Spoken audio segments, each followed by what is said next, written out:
my first reaction video. So ito nga po yung lugar before 2 years ago na narito po ako. Wala pa po itong mga major construction dito. So medyo familiar po yung mga jars na naririto. Yung po yung nakita ko naka-align lang doon sa bahay ni Sir Joey Riaño. Now it is being installed here. Yan, ito yung mga jars from Cagayan, I think. And ito na yung bagong view niya na isa na sa mga tourist spots dito sa San Pablo City. So this is the sunrise. Yan, itong pinakang magandang view here dahil kitang-kita na yung ating sunrise. So welcome to my sunrise at St. Ambrose Chapel dito sa Barangay Atisan, San Pablo City.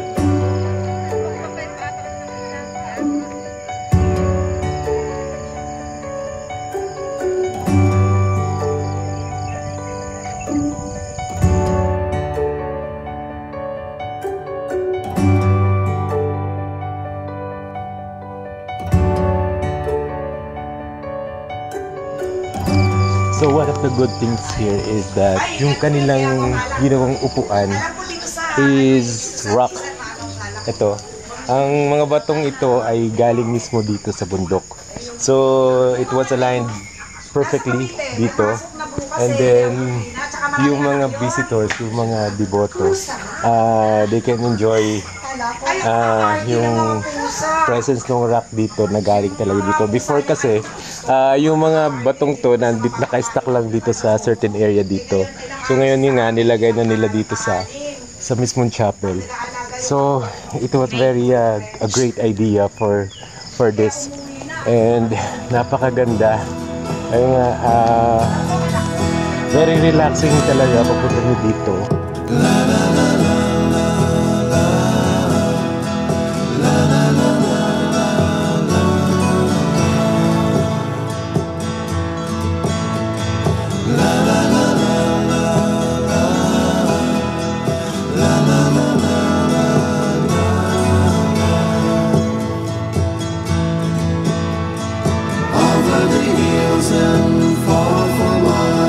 She's waiting for love to be realized.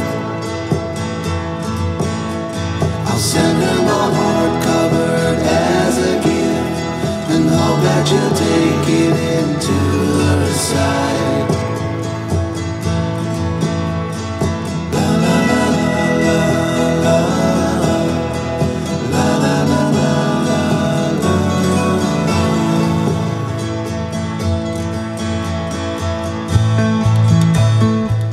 And thank you to those who watch, who shared my live video. And then ito nga yung napapanood nyo is my edited video na ginawa.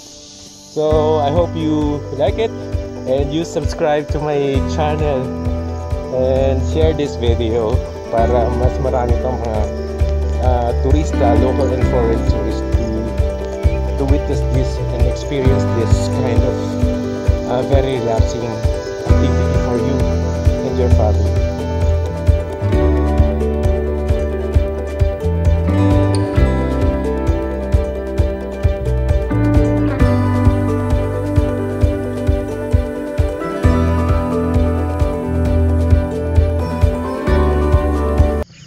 This is my third time or second time rather na meron ng stairs dito.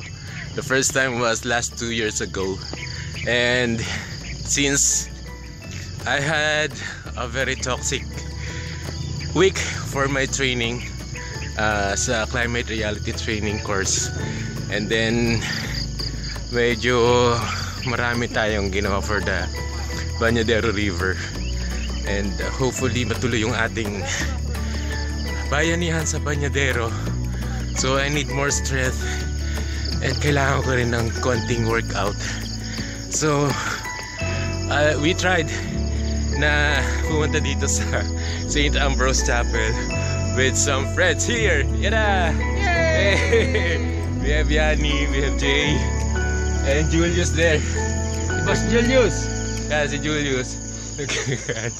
So we are experiencing this